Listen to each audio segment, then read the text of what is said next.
இன்னைக்கு நாம இந்த வீடியோவில் இதை பற்றி பார்க்க போகிறோம் அப்படின்னு பார்த்தீங்கன்னா டிஆர்பி மற்றும் பள்ளி கல்வித்துறையில் வந்திருக்க முக்கியமான தகவல்களை பற்றி இந்த வீடியோவில் பார்க்க இருக்கோம். நம்ம சேனலுக்கு புதியவராக இருந்தீங்கன்னா ஒரே ஒரு சப்ஸ்கிரைப் அண்ட் பெல் மட்டும் கிளிக் பண்ணி வச்சுக்கோங்க.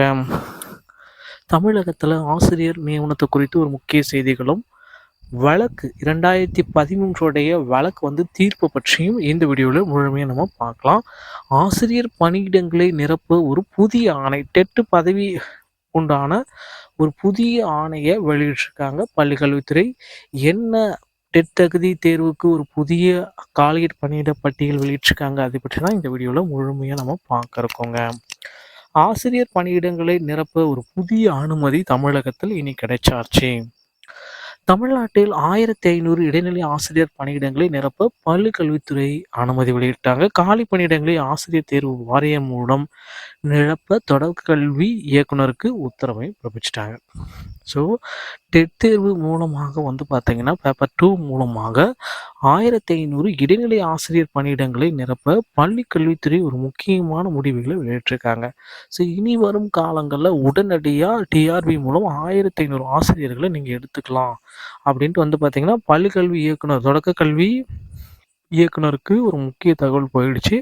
ஆசிரியர் தேர்வு வாரியம் இதற்குண்டான புதிய வடிவிலான நோட்டிஃபிகேஷனை வெளியிட போகிறாங்க. 8000க்கு மேற்பட்ட பார்த்தீங்கன்னா இதற்கு வேகன்சிஸ் இருக்கும் நிலையில் தற்சமயம் 1500 பணியிடங்களை ரிலீஸ் பண்ணியிருக்காங்க. இனி வரும் காலங்களில் புதிய ஆனுவல் பிளானர் இதை மாற்றியமைக்கும் அப்படின்றத எதிர்பார்க்கலாங்க. அடுத்து பார்த்தீங்கன்னா டிஆர்பியோடைய கேஸ் போயிட்டுருக்கு. ஸோ எல்லாருமே எதிர்பார்த்த மாதிரி ஜனவரி 4 வழக்கு விசாரணைக்கு வந்தது. ஸோ அந்த விசாரணையில் வழக்கின் தரப்பில் அனைத்து விவாதங்களும் விவாதிக்கப்பட்டதுங்க.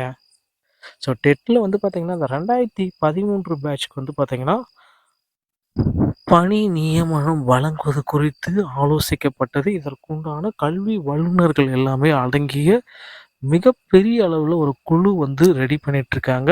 அந்த குழு பார்த்தீங்கன்னா 2013 பேட்சுக்கு பணி வழங்கலாமா வேண்டாமா அப்படின்றத ஆராய்ந்து முக்கிய முடிவுகளை எடுப்பாங்க அப்படின்றத நம்ம எதிர்பார்க்கலாம்.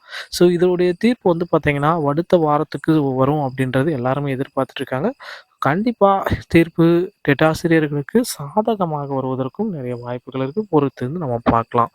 2023 டிசம்பர் மாதத்திலேயே ஆனுவல் பிளானர் வெளியிட்டுருவாங்க அப்படின்னு எல்லாருமே எதிர்பார்த்தாங்க. ஆனால் 2004 ஆகி 5 தேதி ஆகியும் ஆனுவல் பிளானர் வெளியிடாதது டிஆர்பி உடைய ஆசிரியர்கள் மத்தியில் வெறும் அதிருப்தியை ஏற்படுத்திட்டு இருக்குங்க.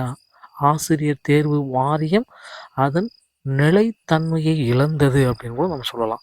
ஏன்னா கடந்த ஆண்டு அறிவிக்கப்பட்ட 9 தேர்வுகளில் 7 தேர்வு நடத்தவே இல்லை. ஸோ இந்த மாதிரி பார்த்தீங்கன்னா ஆசிரியர்கள் மத்தியில் மதிப்பை இழந்து கிடக்கும் ஆசிரியர் தேர்வு வாரியம் எப்பொழுது செயல்பட தொடங்கும் அப்படின்ட்டு பல்வேறு தரப்பட்ட ஆசிரியர்கள் கேள்வி கேட்டிருக்காங்க. இதற்கு ஆசிரியர் தேர்வு வாரியம் விரைவில் பதில் அளிப்பாங்க அப்படின்ட்டு எதிர்பார்க்கலாம். தியாபி மற்றும் பள்ளிக்கல்வித்துறை சொந்தமான செய்திகள் அனைத்தையும் உடனுக்குடன் பெற நம்ம சேனலோடு இணைந்திருங்கள். நன்றி, வணக்கம்.